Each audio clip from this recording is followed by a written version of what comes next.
எப்படா கேப்பு கிடைக்கும், எப்போ தான் வந்து நம்ம நிலா கையில் நம்ம காதலை சொல்லலான்னு சொல்லிட்டு நம்ம ராகவ் ரொம்பவுமே வந்து பார்த்தோன்னாக்கா பாசத்தோடு வந்து நம்ம நிலா மேலே வந்து இருக்காங்க. ஆனால் நம்ம நிலாவுக்கு நம்ம ராகவை பார்த்தாலே சுத்தமாக வந்து பிடிக்கிறதில்ல. எதுக்காக இவர் வந்து பார்த்தோன்னாக்கா இந்த மாதிரியெல்லாம் வந்து நடந்துக்கிறாரு, நான் தான் வந்து பார்த்தோன்னாக்கா சேரனோட அதாவது சோழனோட பொண்டாட்டின்னு சொல்லி அந்த இடத்துல வந்து பேசும்போது தான் நம்ம ராகவுக்கு வந்து பார்த்தோன்னாக்கா எதுவுமே வந்து புரியறது கிடையாது. என்ன பேசுகிறீங்க நீங்கள்? ராகவ் வந்து பார்த்தோன்னாக்கா இப்போ ரொம்ப வந்து ஷாக் ஆகிட்டாங்க.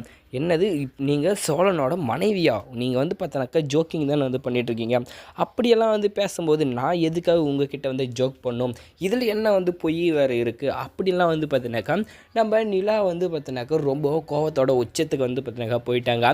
இந்த சமயத்தில் நம்ம சோழன் வந்து பார்த்தினாக்கா ரொம்பவே வந்து காய்ச்சி மூச்சுன்னு வந்து நம்ம நிலா கையில் கத்துனதுனால நம்ம நிலா வந்து இதுக்கப்புறமும் நம்ம இந்த ராகவை வந்து பார்த்தினா கிட்ட நெருங்கவும் விடக்கூடாது, நம்ம பேச்சுவார்த்தையும் தேவையில்லாமல் வச்சுக்கூடாதுன்னு அவங்க வந்து இருந்தாங்க.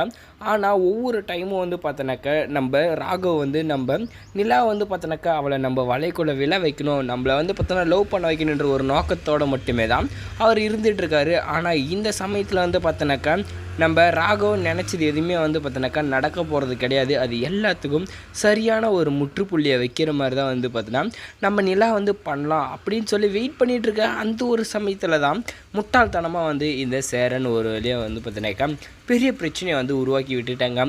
என்னன்னு வந்து பார்த்தா இந்த ராகவுக்கு சப்போர்ட் பண்ணுற மாதிரி நீங்கள் தான் வந்து பார்த்தோன்னா எனக்கு தெரிஞ்சிடாச்சே அப்படி இப்படின்னு வந்து சொல்லிவிட்டு, அதுவும் இல்லாமல் இந்த ராகவ் சும்மா இல்லாமல் நிலாவை பற்றி எல்லாத்தையும் போட்டு வாங்குறாங்க.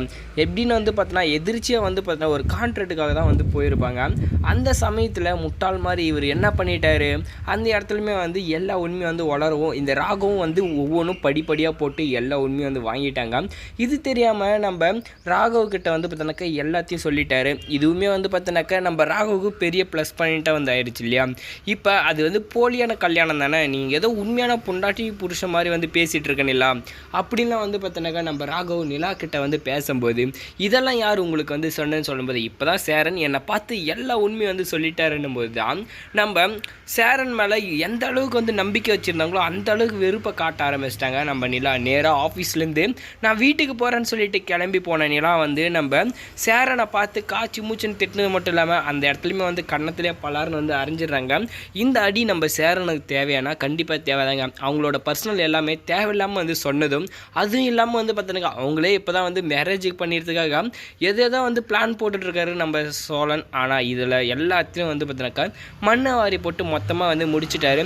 இந்த சமயத்தில் எப்படியாச்சும் நம்ம நிலா வந்து இப்போ நான் வந்து சோழனை கல்யாணம் பண்ணிக்கலன்னு தான் நீங்கள்லாம் நினைக்கிறீங்க, நான் வந்து சோழனை தான் வந்து கல்யாணம் பண்ணிக்க போகிறேன் அப்படின்னு வந்து அந்த இடத்துல ஒரு சவால் விட்டால் என்ன மாதிரி இருக்குன்றது கமெண்ட்டில் தெரிவித்து வீடியோக்கு லைக் போட்டு நம்ம சேனலையும் சப்ஸ்கிரைப் பண்ணிக்கோங்க. தேங்க்ஸ் ஃபார் வாட்சிங்.